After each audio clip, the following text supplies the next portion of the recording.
Então, estamos em 24 de março de 2023, turma 222FC.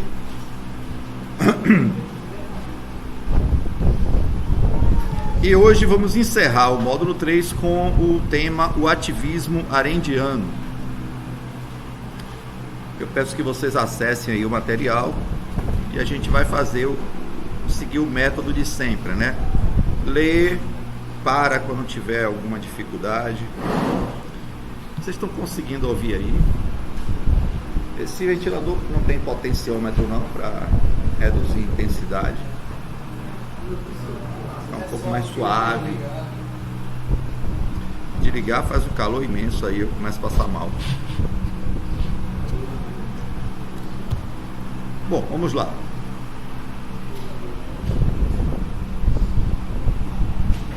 Então nós começamos com o humanismo soniano, não foi isso?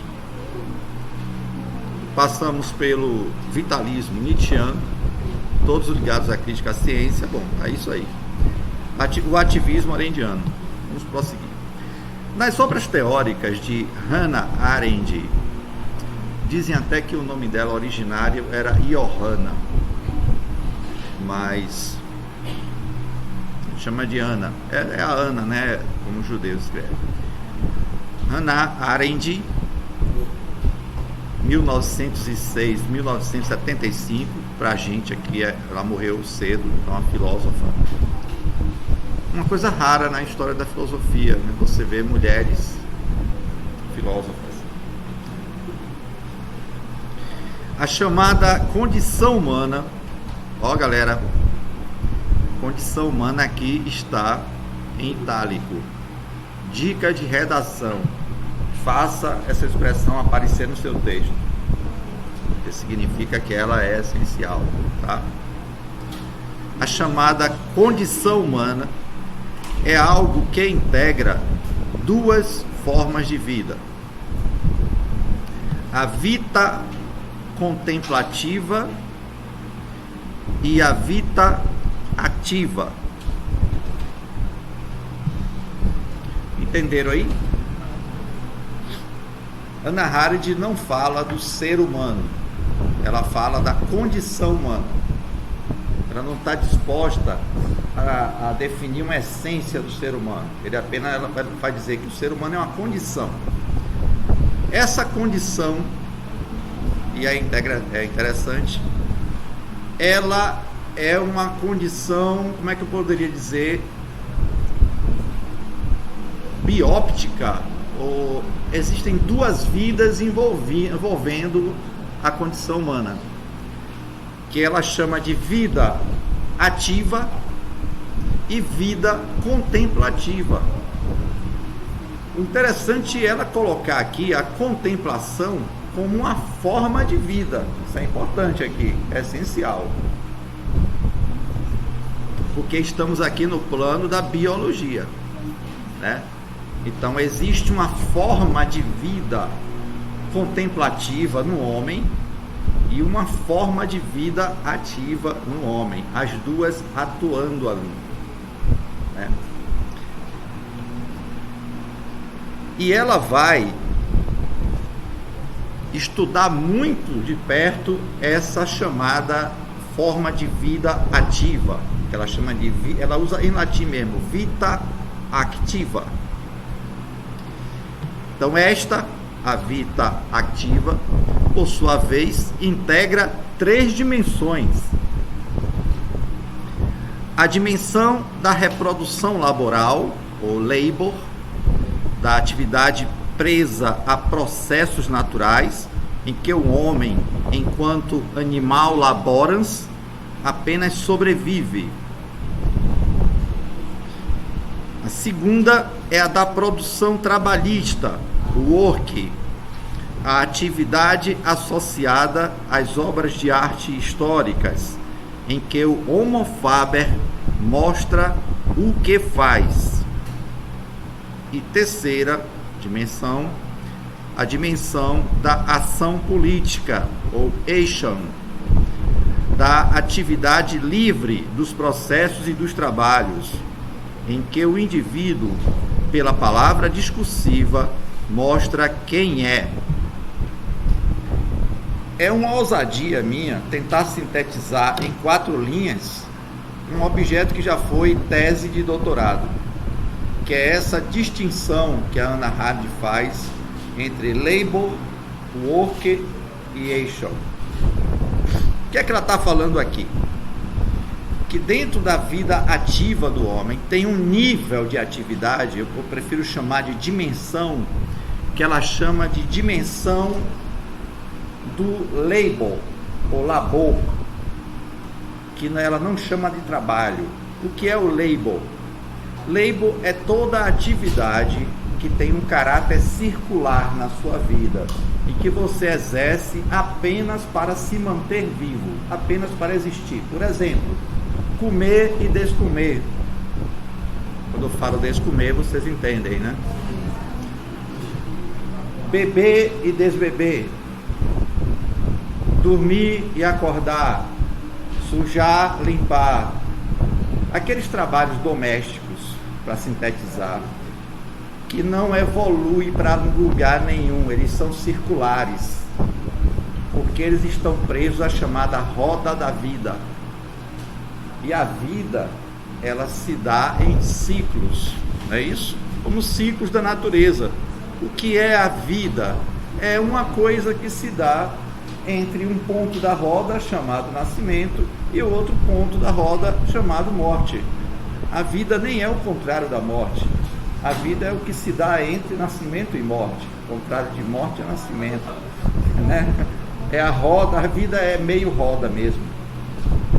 E ela diz que mesmo qualquer animal está nessa dimensão. A galinha precisa ficar o dia inteiro gastando a energia dela só para se manter viva, né? É comendo e descomendo. A atividade dela é apenas a atividade animal laboras, ou seja, animal cuja atividade só tem em vista a sobrevivência. Porque você precisa de alguma atividade, o animal, para se manter vivo. Não é como a árvore que se mantém viva por excitação, né? O animal não, o animal tem motivação, ele precisa ir atrás das coisas, né? Então essa é uma dimensão que diz o homem participa. Quer dizer, então quando você está comendo ou descomendo, você não está sendo humana totalmente, você está na condição humana, mas essa é uma atividade que te liga à sua condição de animal laborans, né, do labor. A segunda dimensão é aquela que ela chama de work. Ela é uma produção. Entendam bem, enquanto o labor é uma reprodução, no work existe uma produção. Quer dizer, vou dar uma comparação bem idiota, mas todo mundo vai entender na hora, assim, não é querendo ofender não, estou falando que é bem simples mesmo. Há uma diferença fundamental entre fritar um ovo para se comer e fazer uma universidade, né? A atividade de fritar um ovo vai ser acabada ali a pouco tempo, ela não vai durar, porque o objetivo dela é entrar na roda da vida.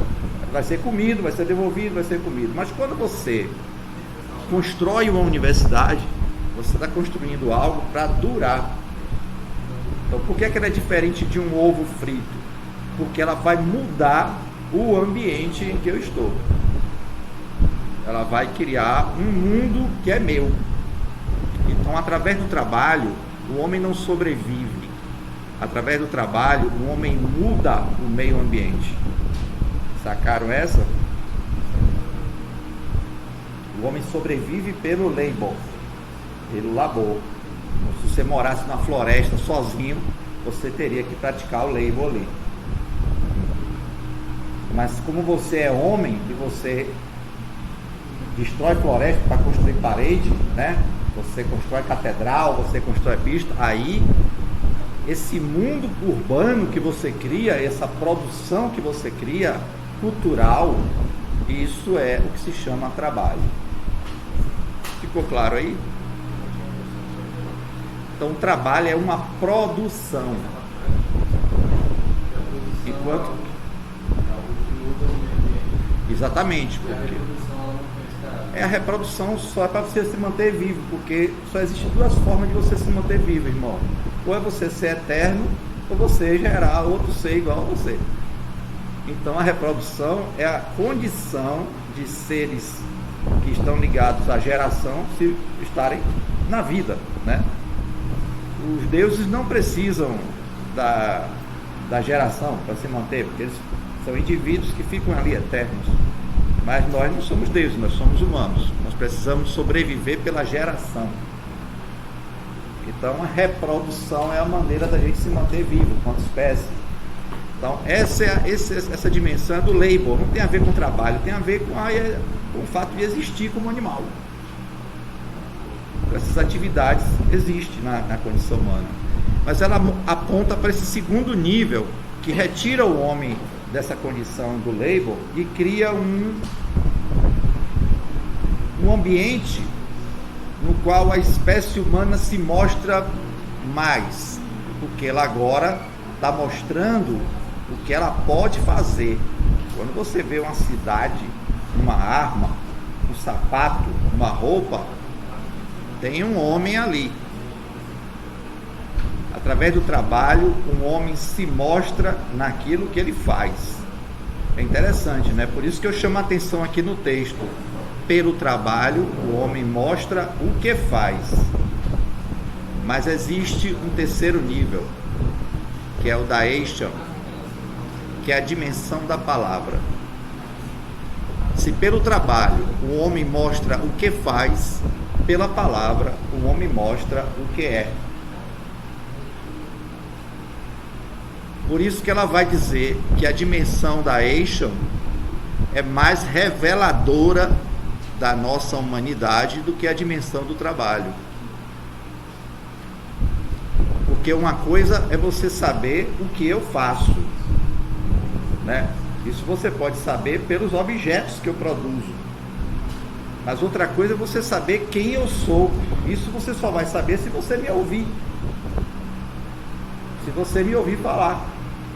Então, essa dimensão que envolve o uso da palavra para se mostrar, é importante isso, que esse uso seja para aparecer, para você dizer quem você é.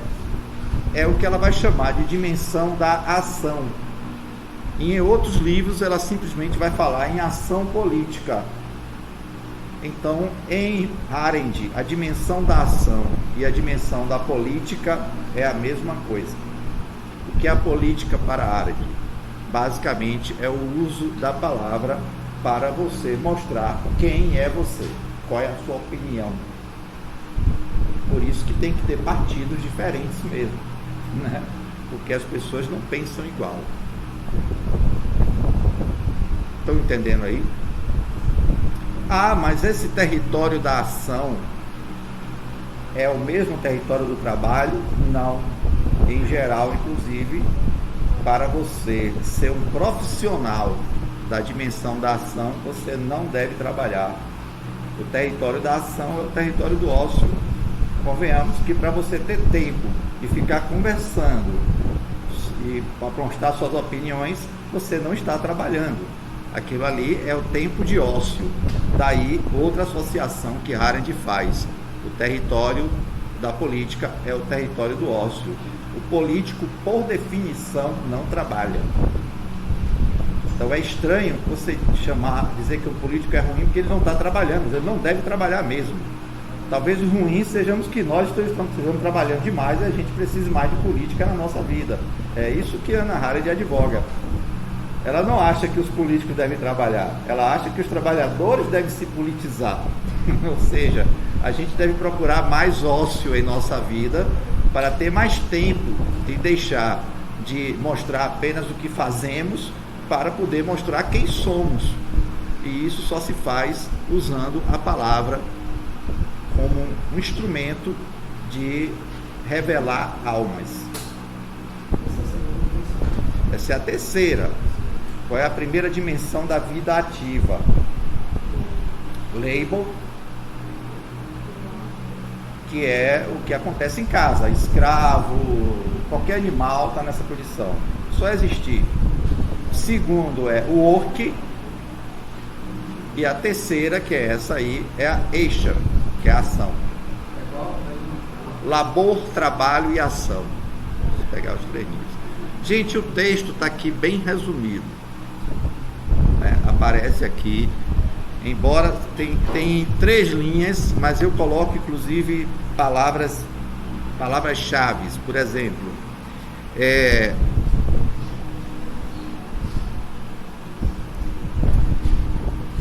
eu digo que no label o que existe é reprodução, não é isso? Vamos brincar com as palavras aqui. No work o que existe é produção. E na action o que existe é ação. Então, se a gente olhar direito, é a ação purificada de qualquer serviço. Porque o que é a produção? É a ação escrava do produto. Compreende aí? Então, se você diz reprodução, é a ação escrava do ato de reproduzir. Então, quando é que a ação é livre? Ou seja, quando você age sem precisar estar a serviço de alguma função reprodutiva ou alguma função produtiva. Quando é que a ação não é reprodução ou produção? Quando ela é simplesmente ação. Então a Hannah Arendt vai falar da action exatamente como a política, ou seja, quando é que a ação é puramente ação, sem compromisso, é no ato, na atividade política. Interessante, né?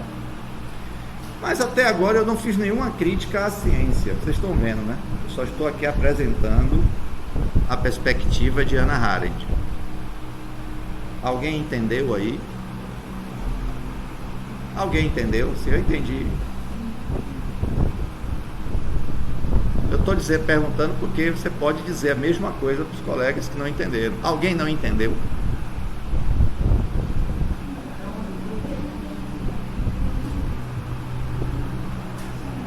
Se eu fosse pedir para algum de vocês resumirem em poucas palavras qual a diferença entre label, work e action.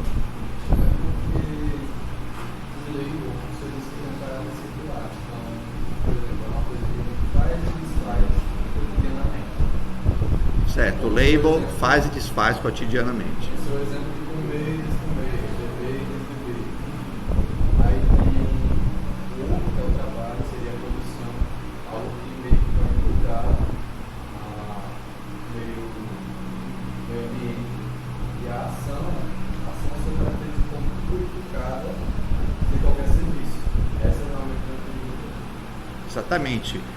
Vamos complementar aí. Você está correto. Na política é ação desvinculada de qualquer serviço, é ação livre. Inclusive também é tempo livre. Se no trabalho o tempo tem que ser um tempo preso à produção, tem que ser um tempo produtivo, na política o tempo tem que ser improdutivo, tem que ser tempo livre. Porque se não houver esse tempo, o homem não goza do seu bem maior, que é a liberdade. Em outras palavras, se você está preso apenas a uma vida de existência, se tudo que você faz é respirar, isso não é uma vida humana. Porque Hannah Arendt diz que o ponto mais alto da vida humana é o ponto da ação. É ali que você completa, digamos, que você realiza o seu ser. Você ali encontra-se verdadeiramente em ato. Então, se você está apenas respirando, existindo, você é um animal. Se você vive apenas para trabalhar, para produzir, e você não revela a sua opinião, não faz festa, a política também está associada à ideia de festa, interessante isso. Se você não conversa, não toma vinho com outras pessoas, não tem um momento de lazer na sua vida, então você é só uma trabalhadora. E isso te faz um homo faber, que é o homo fabricador, mas não te faz um homem, puramente falando, um homem íntegro. Esse só existe no território da ação, em que você está, por assim dizer, liberado ou liberada de trabalhar. Daí porque a associação entre liberdade e política aí tem a ver com liberação do trabalho. Quem é o político, quem é o homem da ação? É o homem que não precisa mais trabalhar. Na Grécia Antiga, era o homem senhor de terras, ele já tinha escravos, já tinha estrangeiros, tinha mulheres que cuidavam da vida dele, que cuidavam da comida dele, né? Cuidavam da fazenda, então ele não precisava trabalhar. Esse aí podia ser político. Esse estava livre para emitir sua opinião, né? E se colocar como uma identidade singular no meio dos outros senhores. Então era naquele momento em que nas suas vidas privadas esses homens eram reis, naquele momento em que os reis se encontram, eles são iguais, eles são todos reis. Então eles se tratam como iguais. É nesse inteirinho aí, nesse jogo de homens liberados de trabalhar, que se dá a liberdade. A palavra liberdade na Grécia tinha a ver com algo que estava acontecendo na praça. Não é como hoje que a galera diz liberdade para dentro da cabeça. Liberdade não é uma coisa que você tem na cabeça. Liberdade é uma coisa que acontece. É uma festa, entendeu? Era um encontro na praça de homens que conversavam e ali se decidia coisas novas. Por isso que a política é considerada um território perigoso. Porque ali aqueles homens podiam decidir declarar guerra contra o vizinho. Ou decidir construir a universidade. Você o que é que vem de lá? Você não sabe. Então a política não é para promover o bem social, não. A política é para promover a liberdade social, porque com liberdade você pode se desgraçar também. Entendeu?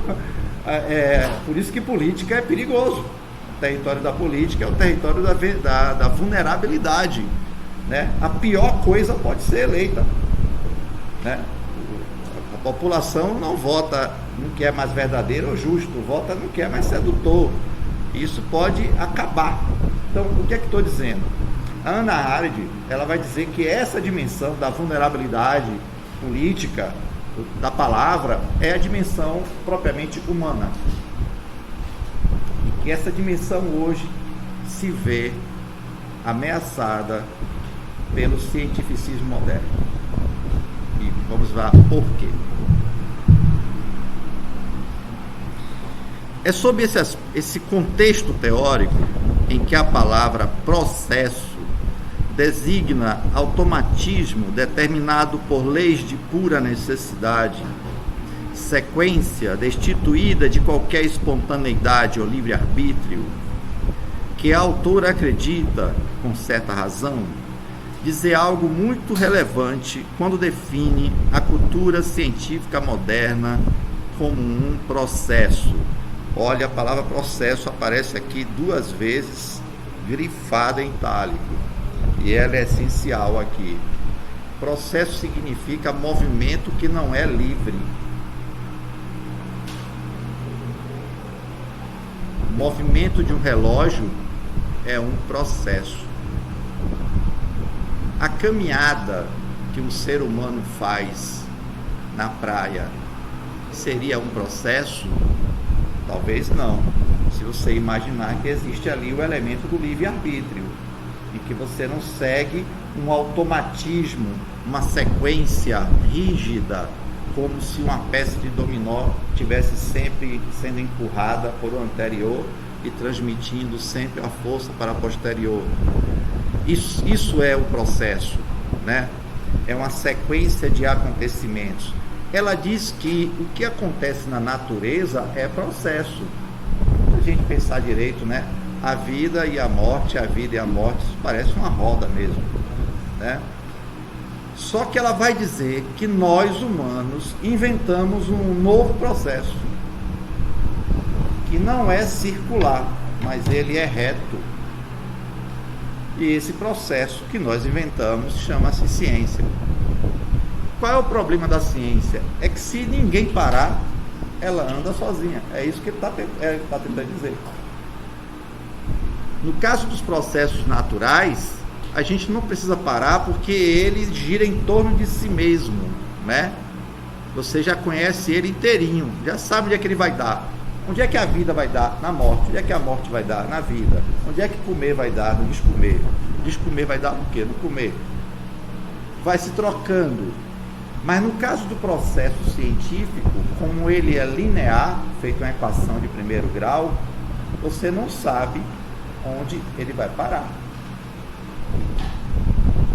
Então pode-se falar em ciclo da natureza, mas em ciência se fala em desenvolvimento. Então o que ela está chamando a atenção é o quê? E aí vai de você acreditar na vibe dela. Ela acha que nós humanos perdemos o controle desse processo. Nós iniciamos, mas não sabemos mais como parar.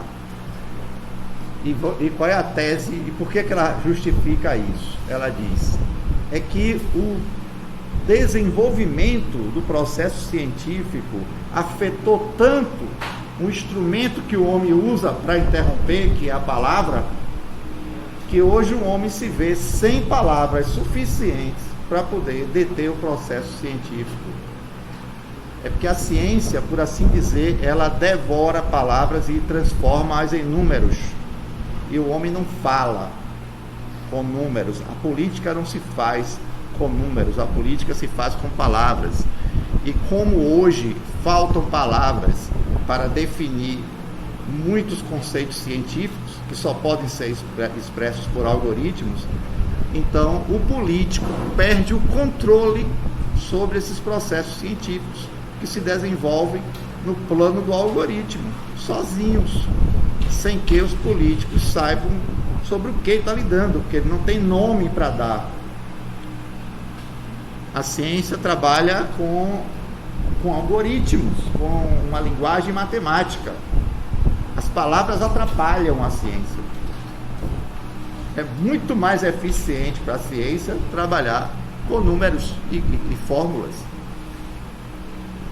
E ela vai dizer que esse tipo de linguagem desenvolvido pela ciência, ele contamina a linguagem humana, fazendo com que as palavras que são de cunho político desapareçam ou fiquem despercebidas, e nós mesmos passaríamos a utilizar o vocabulário científico, palavras científicas para definir relações humanas, e com isso começar uma coisa meio doida, que é meio que competir com a máquina.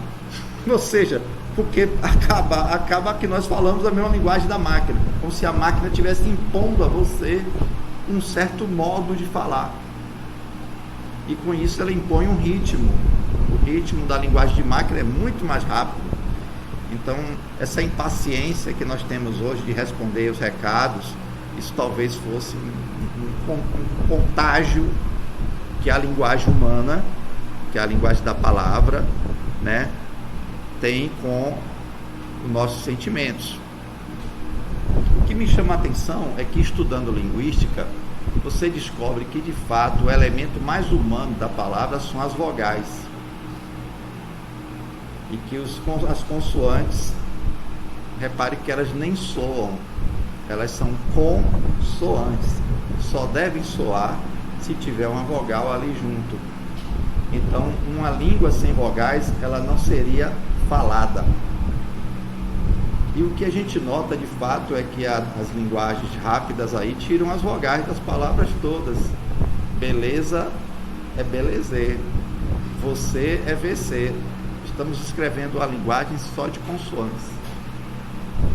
E no futuro não saberemos como dizer isso, porque não tem vogal para assinalar. Era balaza, beleze, beliza, você só vê 3 letras. A vogal desaparecendo. Estou dando um exemplo aqui rápido. Você pode pegar inúmeros, como por exemplo a palavra amor, que eu já insisto nisso. Os gregos tinham 7 palavras diferentes para amor. A gente perdeu elas. Caritas, eros, ágape, philos. Esqueci de uma outra que tem a ver com o que eu gosto de escrever, que são os prezados, o equivalente a isso. e tem um que é do parente, que eu também me esqueci como é que é. E isso torna ridícula muitas vezes as traduções portuguesas de textos em grego, como por exemplo o texto que Jesus em grego pergunta para Pedro se Pedro ama como um irmão, e depois ele pergunta se ele ama como uma pessoa que ele preza, né? Jesus usa 3 palavras que têm níveis cada vez mais profundos de amor, porque usa em grego. Quando fizer a tradução em português está assim: Pedro, você me ama? Pedro, você me ama? Pedro, você me ama? Eu digo, Jesus é um idiota, até parece, fazendo a mesma pergunta 3 vezes, mas é porque a nossa língua é pobre, se tornou pobre em relação às linguagens dos sentimentos. Então o homem grego sabia o nome, vamos dizer lá, de 3.000 sentimentos diferentes e lidava com isso, mas não conhecia o nome de 3.000 parafusos. Hoje é o contrário. Hoje nós sabemos muito bem a diferença entre parafusos sextavados, né, de porca, de torta, T, estrela, fenda e tudo mais. Sabemos o nome de milhares de parafusos, mas não sabemos dar nome aos sentimentos humanos. Quando a gente sente, a gente nem sabe o que é que sente. Tem que procurar um profissional para dizer o que é que a gente está sentindo. Porque nossa linguagem acerca dos sentimentos empobreceu. É isso um pouco que a Hannah Arendt está dizendo. O processo científico, pela alteração linguística que ele opera, está retirando do próprio homem a capacidade de parar o processo que ele mesmo começou. E a indagação é: será que o desenvolvimento científico é sinônimo de aperfeiçoamento moral? Será que queremos o que nos espera depois desse caminho de desenvolvimento científico? Sabemos no que é que vai dar isso aí. Tem prognósticos que são terríveis, certo? Sobre o que é que vai dar esse desenvolvimento científico. Eu não tenho dúvida nenhuma que bombas nucleares, né, e essas tecnologias de arma de destruição são avanço científico. Eu só tenho dúvida se isso é avanço humano. Então é isso que está em questão. O que ela está dizendo é: temos um processo aí de desenvolvimento que funciona e está aí funcionando, e parece à margem de uma capacidade crítica do homem, por conta de uma espécie de minação. Foi minada a palavra. Nosso problema seria então de linguagem. Nós não temos a linguagem necessária para pensar o problema. Gente, isso é grave. Porque pensamento tem que andar junto com linguagem, senão não funciona. Então, se tem um defeito na linguagem, tem um defeito no pensamento.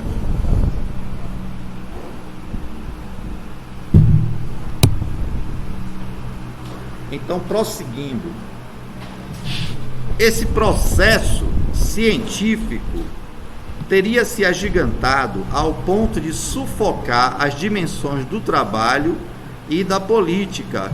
Com efeito, se você olhar hoje, não é mais o homem que faz o mundo, é o mundo que faz o mundo. Quem faz a Coca-Cola é a Coca-Cola, não é assim que a gente fala? Quem faz a Pepsi é a Pepsi. Quem é que fabrica a Pepsi, refrigerante Pepsi? É a Pepsi. A gente diz que o próprio produto se faz, né?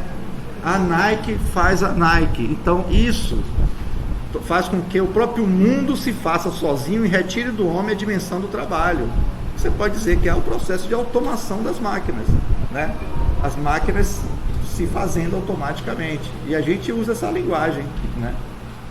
O que é sagrado, a gente profana, né? Pega os santos, na Bahia, por exemplo, está a verdadeira onda de profanação do sagrado. Os santos estão em nome de shopping, Shopping Iemanjá, né? Orixá Center, né? E ninguém fala nada, velho, assim, que isso é um desrespeito. Eu acho, pelo menos. Mas é um processo em que a própria ciência, com a sua tecnologia, está retirando do homem a dimensão do trabalho, porque hoje é como se o trabalho a produção fosse uma espécie de reprodução, né, que se dá no próprio processo da indústria cultural. Interessante, né, essa perspectiva. Empobrecendo assim a vida ativa do homem, reduzindo a atividade do labor, reduzindo a vida ativa à atividade do labor.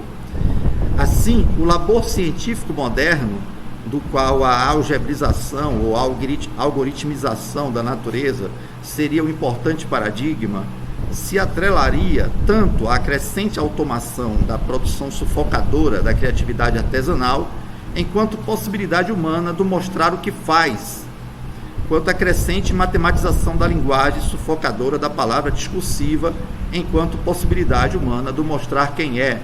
Estou sempre chamando a atenção para a diferença entre o mostrar o que faz e o mostrar o que é.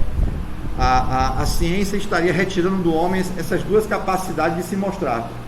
Porque já que eu não posso mais fazer política, porque me faltam as palavras, e hoje até a própria política está sendo chamada de trabalho, o que é um rebaixamento da vida política, então eu fico impedido de mostrar quem sou, porque é uma linguagem que não me permite mais dizer quem eu sou. E se a mesma ciência, com seu projeto de industrialização, maquinização, reprodução maquínica, vai crescendo, ela também me retira a possibilidade de mostrar o que faço, porque quem faz é a máquina. Então eu fico meio ali só tomando conta da máquina mesmo, sendo uma espécie de fantasma da máquina.